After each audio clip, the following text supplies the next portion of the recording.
Welcome back, ladies and gentlemen, to another edition of Through the Fire. I am your host, Ryan Wickline, and today we're joined by a very special guest. He is a high-performance coach, Mr. Ben Robbins. How you doing today, Ben? I'm great. Thanks to be with you, Ryan. Hey, I'm excited to get diving into this because another guy who talks about mindset and personal development. That's what I love to talk about. So I'm pretty excited to dive in with you. Yeah, me too. Okay, the number one question the audience is probably wondering, who is Ben Robbins? Yeah, so that's a good question, Ryan. I would say to summarize quickly that my major focus at the moment is coaching high performers who achieved the version of success that they were told was successful, but got there and started questioning, is this it really? And I came to that realization that this was a need in the market by the journey that I went on myself. I achieved all of the outward success that people had told me, society, my parents, mentors told me was successful. I reached the kind of the top of my career in terms of consulting, leading international markets, growing teams, growing the business very rapidly, living in the best part of town with living a lifestyle that everybody would envy, really, in many ways. But it wasn't fulfilling in the way that I thought it would be. And so it led me down a journey to define what success was for myself, which led me to do this career, which is far more fulfilling, live a life on my own terms, which usually involves living somewhere warmer and sunnier than London at the moment. And then being able to pay that back to other people by helping them to define what that is, helping them to remove limiting beliefs that they perhaps live with, and then, build a life that they really love rather than one that just looks great on paper. No, I love it. What inspired you to start coaching them? Like, of all things, like when you walked away from your other career, it's like coaching. What made you want to do that? I think honestly, for the last decade and a half, I've always been very, very involved in personal development. I've always wanted to understand my mind better, who I was better. But what I found with a large proportion of personal development, it was all about doing more, pushing harder, trying to be someone, fake it till you make it, you hear a lot, right? And for the high performers that I work with, and certainly for myself, I don't find that pushing harder is necessarily what people need, right? Especially for me, like I was already pushing very hard to get to the level of the career that I was at. And actually what I wanted and what I needed was to remove the things that were limiting the fulfillment that I wanted to experience and the life that I wanted to live. And so I really felt that coaching was a great way of a vehicle of helping people and finding fulfillment for myself and helping them to find fulfillment as well. And really the first step of everything that I do with people is to say, okay, what is the life that you would like to live and what are the blockers to getting there? Sometimes it's mindset, sometimes it's habits that they've accumulated, sometimes it's the way that they're eating. But I think it's always starting with removing things, and that's often one of the most fruitful ways for me to start. What types of services do you provide? So for the moment, there's two ways to work with me. I do a kind of bespoke one-to-one coaching. I think that this is quite in-depth work. As I say, it starts certainly quite around mindset. What are the ways that you're showing up for yourself in the world? And I also am soon to be launching group programs as well. So masterminds and things like that, so that people can access me in a group setting and really learn from each other as well as from me. Yeah. Which one do you prefer, out of the group or the one-on-one? I think for me, it's both of them I really love, to be honest. I think that even in my previous careers, which were obviously in consulting and in e-commerce, I loved connecting people together. I find that often hearing from people that are going through the same journey as you is liberating. I think that you can learn even through osmosis from each other, right? Oh, this person is doing something different. Let me apply that to my life. I think also that the one-to-one coaching is fantastic because you really get to go deep with someone. I don't do sessions shorter than 2 hours.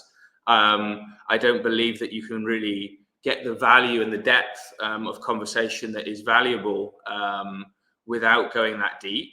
And I think that being able to see the transformation that people go through in that one-to-one capacity is just, yeah, it's really rewarding. So that's my preferred method, but both are great for sure. Awesome. What's probably the biggest challenges your clients face?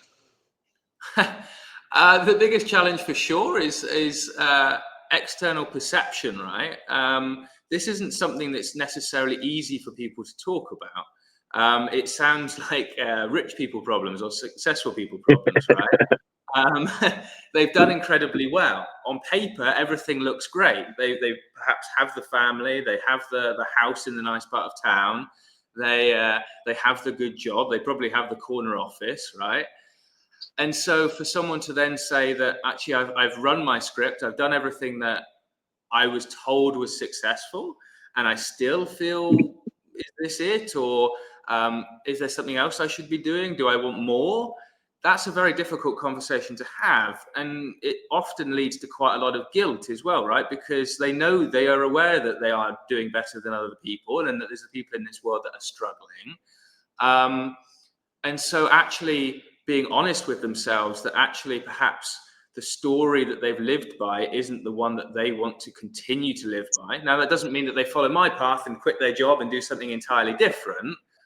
But even having that initial conversation of, okay, I would like to apply my success in one area to different areas of life, or I would like to redefine what success is for me, is a difficult conversation to have. Does that make sense, Ryan? Yeah. How much is that maybe that they're living somebody else's life too instead of their own? 100%. 100%. Yeah, people are often living other people's lives without realizing it. I think a quote that I heard, I don't know where to describe it, but one that I had the other day is, if your path forward feels clear, you're probably on someone else's path, right? Yeah. And I think that that's very often what we do. We enter into the corporate world. We're told that if you do X, Y, and Z, then you progress up that ladder. And so the path is quite straightforward and quite clear. And so, yeah, often we are living someone else's lives. And I think as well, we obviously want to do right by our parents. Our parents have instilled certain values in us in often cases. Society has told us what to do or how to act or how to be. And so it's very often for a period of time that's the script that we're running in someone else's life that we're living. Yeah. So I know this from personal experience. What type of adversity and mental work did you need to go through first before you could start working with clients yourself? Well, as I said, it's been a long journey, right, Ryan? A decade and a half. I've done huge amounts of coaching, right, or different types of coaching from other people. So I've hired my own life coaches. I've hired spiritual guides. I've done biofeedback training. I've done spiritual work. I've done yoga, meditation, all of these different sorts of things, and all of them I found were very, very helpful. But to be honest, I found them a little incomplete in many ways because they gave me a seed of information, but they didn't give me everything I needed. And that's where the work that I do, I try and tie all of that together to make sure that it applies specifically for the person and doesn't live in dogma. It's trying to get to the seed of what people need. But the thing that was the biggest unlock for me is realizing the story that I was telling myself in my life, right?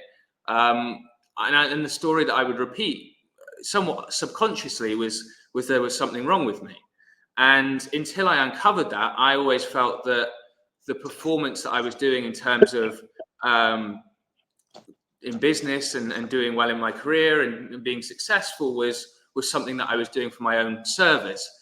But until I uncovered that, and when I uncovered that, it became clear to me that actually it was all built on a foundation of, yeah, as I say, there was something wrong with me. And so it meant that all of that success felt hollow because I was doing it to try and prove something to myself, which you can, it's very difficult to try and prove to yourself unless you believe it. And I could always see the people ahead of me that were further ahead doing more. And so I could always point to that and say, they're doing better than me. So there must be something wrong with me. Why have I not achieved it? Right. And not only that, I also had symptoms in my body in terms of my stomach issues and skin issues that meant that if I could get away with the success and say that, I must be fine, oh, okay, there must be really something wrong with me because my body is showing me such, right? And so it wasn't until I was able to scratch out that story that I was subconsciously telling myself that I was able to kind of set myself free and understand that actually I have the ability to create a life that I truly want from a base of, okay, there actually isn't anything wrong with me, that my life is the way that it is. I've had certain experiences in my life, but let's go and create something truly magical and impact people's lives. Yeah, I love it. What's one mindset shift that changed your life that you use to help your clients? Well, it's exactly that, right, Ryan? It's helping them to understand the subconscious stories that they are telling themselves. So one of the first things that I do with quite often with most clients is to understand what is the way that they view the world. I've told you a little bit about mine in terms of there's something wrong with me. Many people have something similar. Perhaps it's I'm not good enough. Perhaps it's I'm not safe. Perhaps it's I'm unlovable. Whatever those stories might be. And we really interrogate the validity and truth of those stories now, because I believe until you remove those stories, your life is always going to be a reaction rather than being proactive and creative. And so we really work on understanding the impact that that's having on their life. Because I find that whether it's a CEO or an intern that I talk to, they're very often driven by the similar stories. The CEO has typically got there, or can have got there, sorry, with the feeling of I'm not enough, and just has got there through force to prove to themselves that that's not the case. And even when they have achieved the external success, they probably are then comparing themselves to other CEOs that are doing better or things like that. And so can we remove that internal narrative altogether so that they can live in a state of greater peace and freedom while achieving the external success that they're getting at the same time? Yeah. How much of a problem is it that comparison is just like robbing everybody of their joy and like destroying their mindset and, their kind of their peace? Mm. Yeah, I think again, comparison comes from a thing though. Like I think that comparison is a symptom of the unconscious stories that you're telling yourself, right? If you didn't have the unconscious stories that underpinned your life, and I would assert that most people have two or three predominant ones, then comparison is something that would fade away. Like if you don't live in a place where you are judging yourself, then invariably you wouldn't judge your others or judge yourself or compared to others, right? And so, yes, it's a great thing to say, okay, don't compare yourself to others, but inherently that's something that is easier done once you remove the unconscious stories, and also it's somewhat natural as well, right? We live in a world filled with social media where there's plenty going on, and so comparison becomes easy. And also, we are tribal people, right? And we always want to be part of the tribe, so we want to make sure that we're fitting in, that we're doing the right thing, so that we don't get cast out. And so, for sure, comparison is a challenge and something that it is valuable to try and to limit. But it's also easier said than done at certain times, right? Yeah. What do you believe most people get wrong about personal growth and mindset work? Look, I don't think that I want to say that there's anything wrong. I think that everybody has a unique journey. Everybody comes into personal development in different ways. But I think it comes back to what I talked about at the beginning, that often the starting point of personal development is to add more. I'm going to add this habit. I'm going to wake up earlier. I'm going to push even harder or try to be someone so that I can live into that. My own personal assertion is that removal is the one of the most impactful things that you can have when you're doing your personal development journey. So rather than starting by adding a habit, can you start first by removing a habit that is holding you back? Rather than trying to eat more chicken and broccoli, can you actually just have less McDonald's or fast food? Rather than trying to wake up at 5 a.m., can you just remove some things from your day that are cluttering it so you have more time? Whether that's an extra meeting or whatever it might be that is taking time. So I often think that, are there things that we can remove first and give you some space to grow into, rather than trying to fill it up with even more? I like that how you said like declutter stuff. I mean, I did think so many people get that wrong where you'd be better off simplifying everything instead of adding on more. Yeah, and I think it's exactly as you say, Ryan. Like I think as well, society, and we're told this hustle culture to some degree. Being busy is a badge of honor, but are we being busy doing the right things? And I think it's great to start with that clarity of what do I want to be doing first, removing everything that gets in the way of that, and then yeah, then you can declutter, and then you can really start to build on that, right? Yeah. I know that was one of the first things I always tell everybody. Let's simplify everything too. Let's instead of trying to get so much done, let's start out small, like a small Mm, daily habit. Like, hey, instead of trying to eat all this healthy stuff, why don't we just drink more water? Start out small. Like, yeah. hey, you drinking what? Maybe 2 cups of water. Why don't you just add 3 or 4? Make it 3 or 4 you're drinking a day. Yeah. I said small steps. I said, and Mhm. then eventually you can start adding on to that to the other stuff. Yeah, exactly, Ryan. Like I think, especially with high performers, I think that we want to chase this new fancy thing, right? We want to do mind training, or we want to download this app, and we want to do a fancy type of meditation, right? But it's the foundations and the basics. Are you sleeping enough? Are you eating and eating the right food? Have you got enough space in your day to actually be thinking and being creative and taking those small steps, like you said? Are you hydrating in the right way? It's amazing when you start to drink enough water, the impact that has on every area of your life, right? So yeah, I think you're spot on with what you say there. Yeah, because you're usually once you drink all that water too, you're cutting out all the sugary stuff you're drinking too. You Mhm. know. Yeah, for sure, for sure. And I also say with like decluttering as well, it's useful, right? Like if you were to be on your laptop and you were to have 1,000 tabs open, your computer would be pretty slow, right? So Yeah. if you close those mental tabs in your brain, then funnily enough, your brain operates at a slightly higher level without even doing too much. Suddenly, you have more creativity, more passion, more energy, just by freeing up a little bit of space rather than trying to chase after the new fancy hack or something that you read on Instagram or whatever it might be, right? Yeah. Why do so many high performers feel like something is missing? It's a really good question. I would assert that again, it comes back to the stories that we tell ourselves, and where the foundation of the success comes from.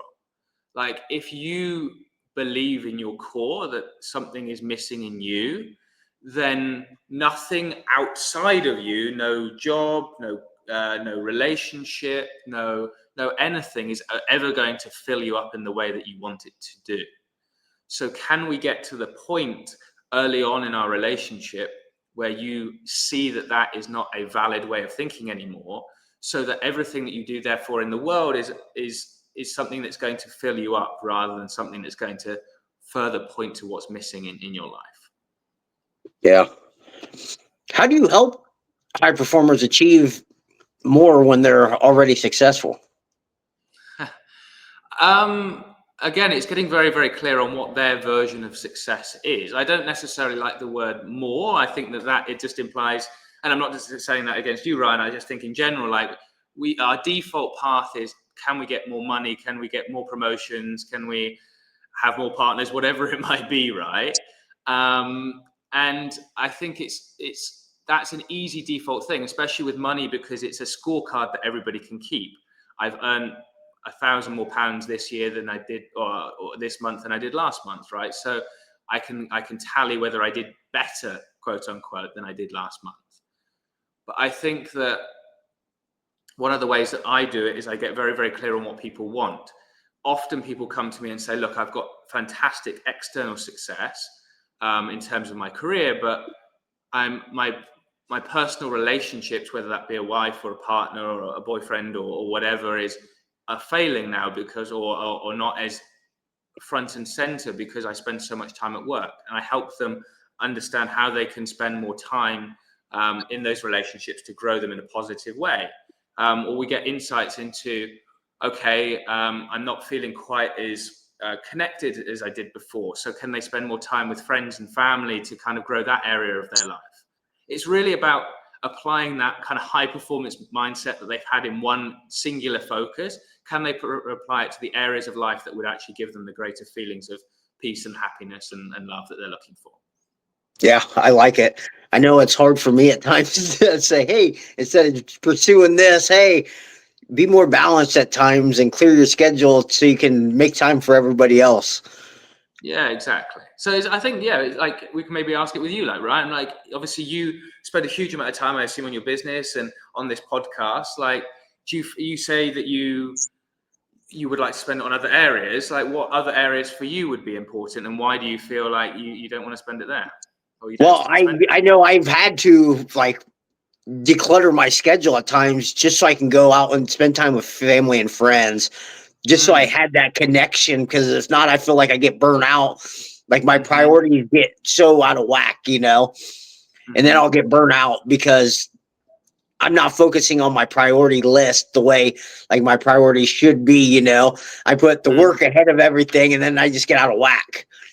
Yes, exactly. And that's what I hear so often, right? Like, oh, my family is my most important thing. But then when you ask them where they spend their most time, it's third or fourth on the list. Yeah.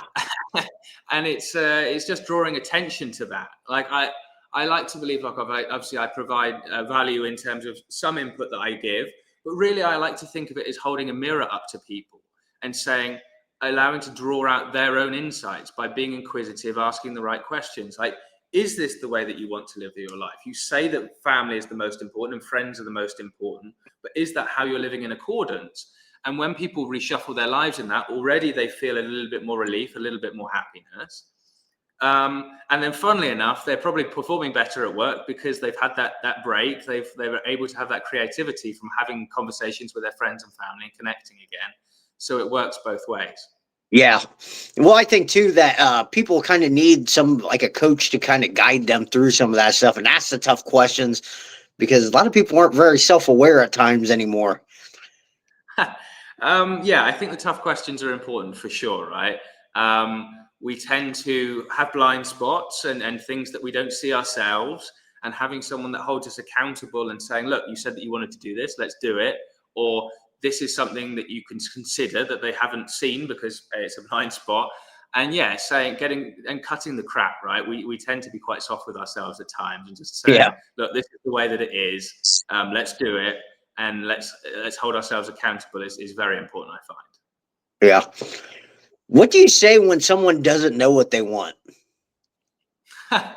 um, Again, we get curious. I think it starts with curiosity. What's going on in their life? There's typically some reason that they've come to me, even if they don't know what it is. And so we just get curious. I actually have a list of 25 areas of life that I will run through with clients just so that they can get curious about their own life. And I get them to give me a number from 0 to 10, 0 being dissatisfied and 10 being incredibly satisfied. And we will grade it typically in the first or the second session. And it really illuminates for them, because they've never thought about their life in such a way, but it illuminates for them the areas where they're performing really well and some of the areas where they're lacking, or they are not putting as much focus, right?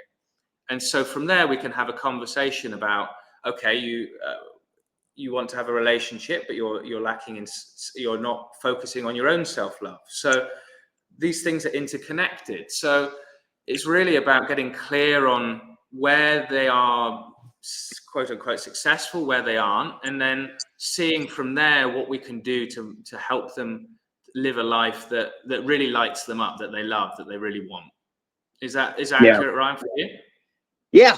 Like I know, like I work with high school athletes a lot, and some of them like listen to them talk to me. I'm like, I'll ask them, well, what do you want? Like, well, I don't know. I'm like, well, I can't really help you if you don't know exactly where you want to go. So I run into that problem too, and sometimes I just feel like beating my head up against the wall at times because I'm like, we got to kind of figure out where you want to go, or else we don't have a roadmap of where our destination is.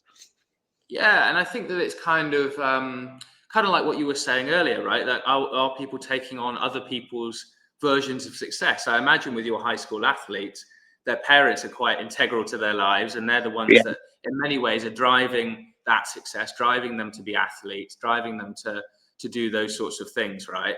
And so perhaps they haven't had the time and the space yet to really consider for themselves, is this something that they really want to be doing, or something that they're told that they should want? Like, is that something that you find is true?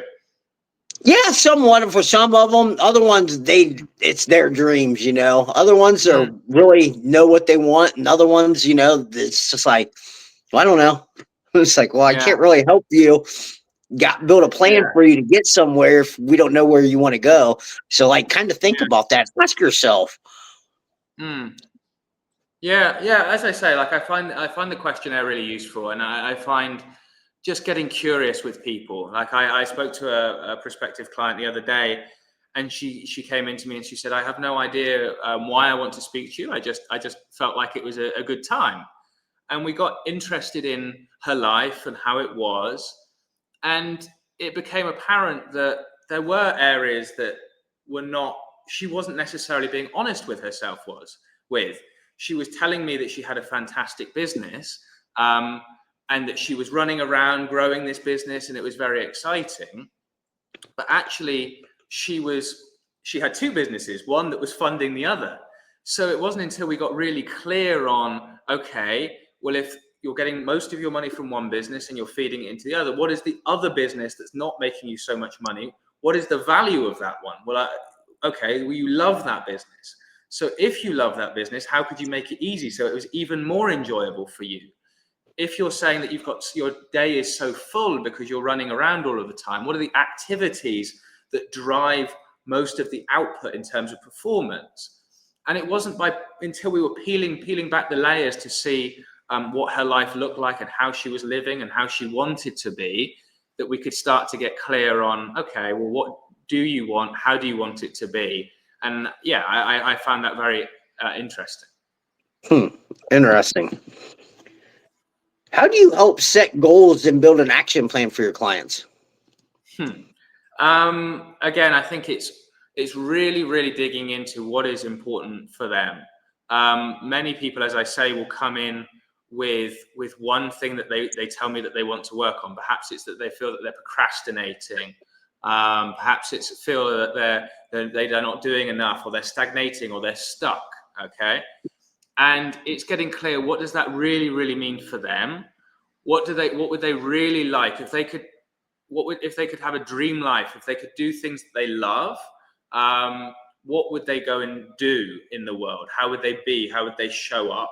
How would they build those goals? And for me, actually, goals are a little bit different than many people in personal development, right? I say that goals are a place to start from, not a place to get to.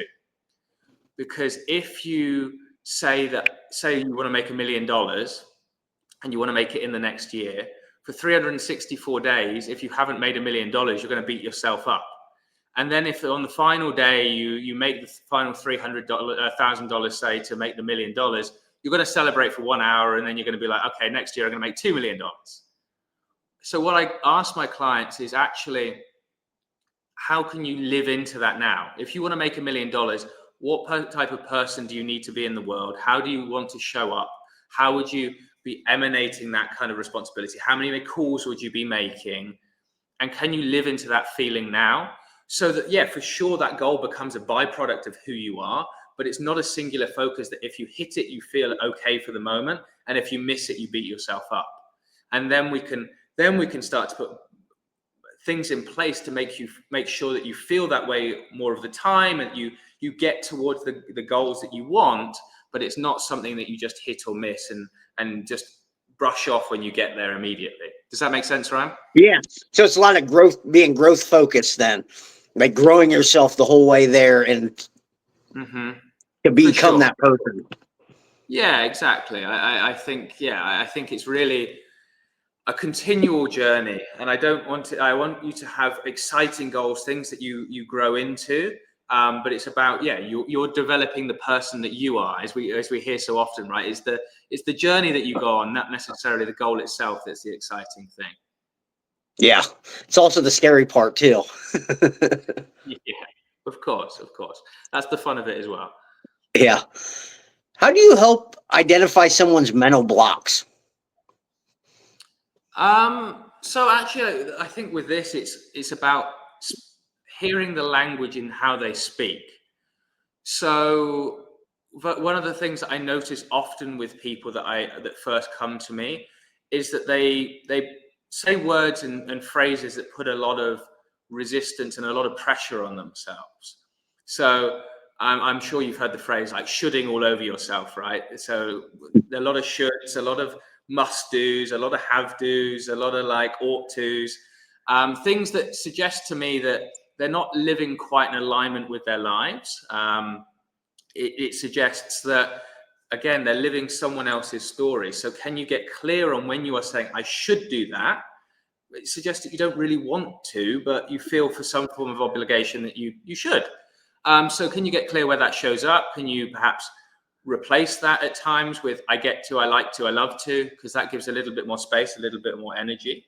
Um, and also, can you remove those things again where you can, right? Can you get rid of the shoulds and the musts? Like, can you just live from a slightly different place? But that, as I say, that shows their mindset and where it is and their kind of their limiting beliefs.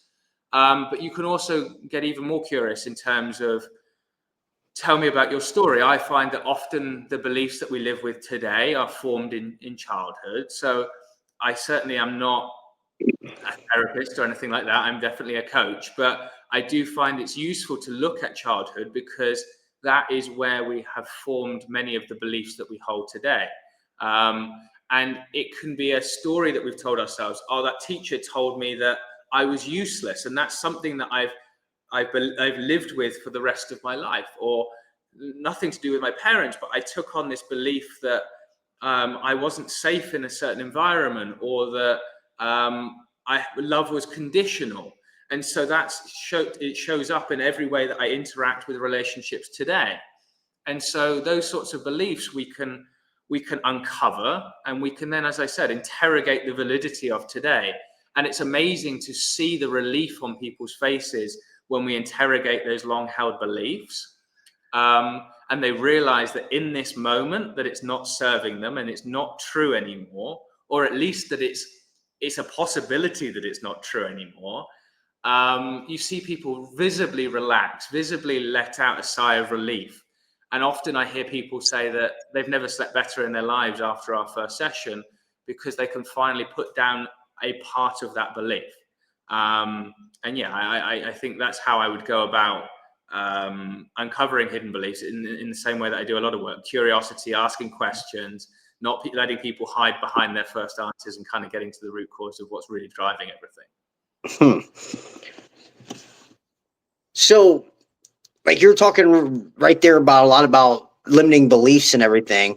How do you get them to like what are some tips that like the average person could use to overcome some of those beliefs, like to change that story? Yeah.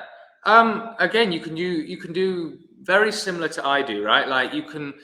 I like to think of things. No, I would just say that basically interrogate your life. Like ask questions. The more questions that you can ask, and the better questions. I like to say the quality of your, and it's probably not my. It's probably not from me. It's probably a different quote. But like someone has said that the quality of your life is direct in relation to the quality of your questions. So if you can ask great questions around why am I acting in this way? What it really is the thought process that's going on here? Why is it that I seem to get into relationships and that pattern keeps on happening? I am the consistent thing here, right? I am the consistent person.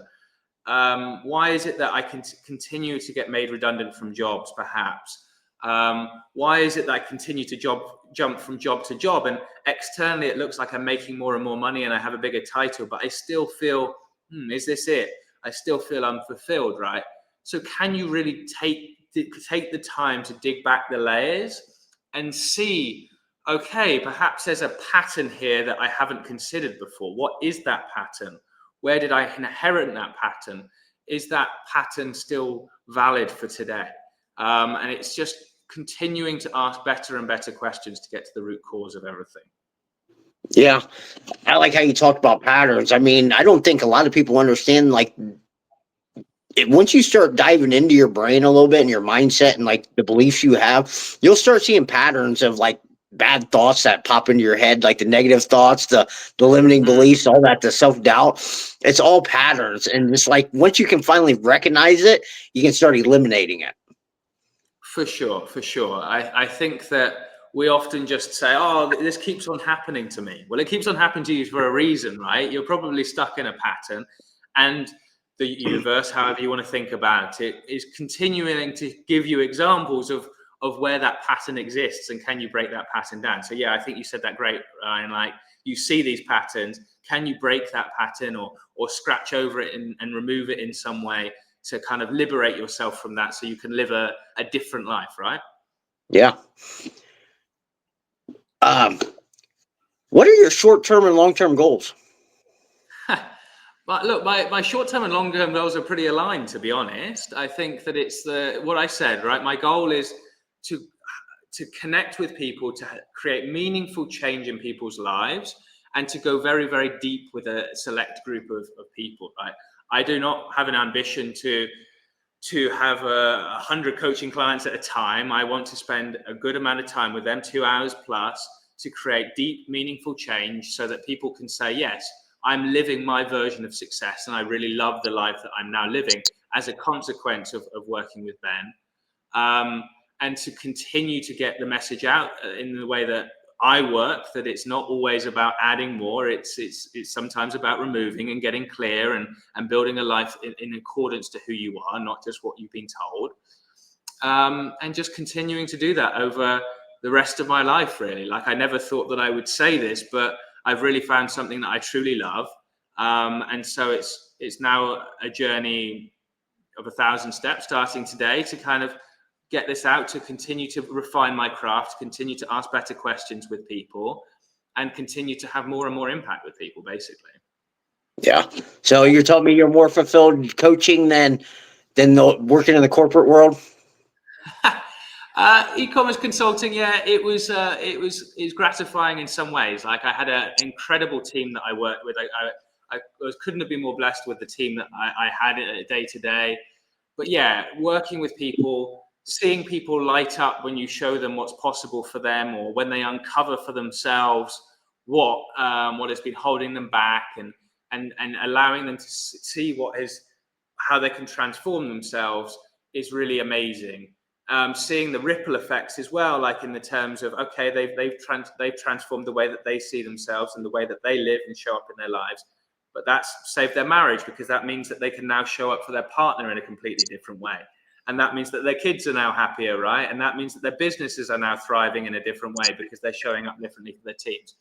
I don't think you can be doing anything that's more rewarding than that, to be honest. Yeah, I completely agree with you.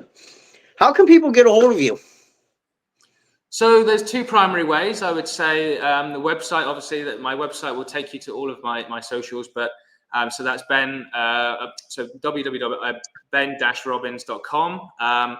And then obviously my LinkedIn is where I share daily insights, what I'm thinking about, little tips or ideas that I'm playing with, success stories that I've had with my clients, things like that. Those are the primary ways. Awesome. And I'll share that in the show notes for anybody too. Thanks, Is there Ryan. anything we haven't covered that you want to talk about? No, I think honestly, Ryan, I think this was a fantastic conversation. I think we covered a lot of ground there. I think it's, again, like, we are so often told that to do things through force, to do more. Maybe take a little pause today and think about, okay, if I wasn't going to do more, if I was actually going to subtract something from my life that was going to give me more space and more ability to go after my goals, what would that be? And I think you'd be pleasantly surprised with the output of that. Yeah, love it.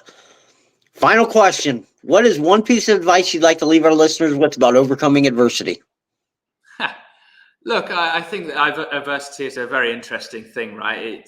It's again a view of perception, and I don't in any way want to diminish the adversities that people might be going through, which are certainly significant. But I take the view that the things that show up in our lives are there for a reason. They're there to teach us something, and therefore we are therefore strong enough to get through it, and we can take a learning from it, which doesn't necessarily help in the moment, but it helps us when after we've gone through it to think about, okay, what was the lesson that it's teaching us? How can I apply it to my life? How can I become better as a consequence of that? Like for me, when I was going through the period of burnout and my body showing sickness symptoms and things like that, as I was going through my career, and I was thinking, is this really it? Is this really all there is to life? That wasn't an easy thing to go through. It wasn't fun. It wasn't enjoyable, but it was an important step in the journey to get me to where I am today. And I wouldn't be here if it wasn't for that step. So I think that's also always an interesting reframe to think about, okay, what is my perspective on this? Can I shift my perspective? And then what are the learnings that I can take off the back of it? Great advice. I also love how you said earlier that usually if the path is clear, you're usually on the wrong path. For sure. Yeah, exactly. That was some great advice too. Well, Ben, I can't thank you enough for coming on here, sharing your insight with all of us. Mm-hmm. Yeah, thank you, Ryan. I really loved it. And I hope your audience took something from it. Of course. Well, guys, that's going to be all the time we have here today. Remember, the only way to get what you want is go through the fire.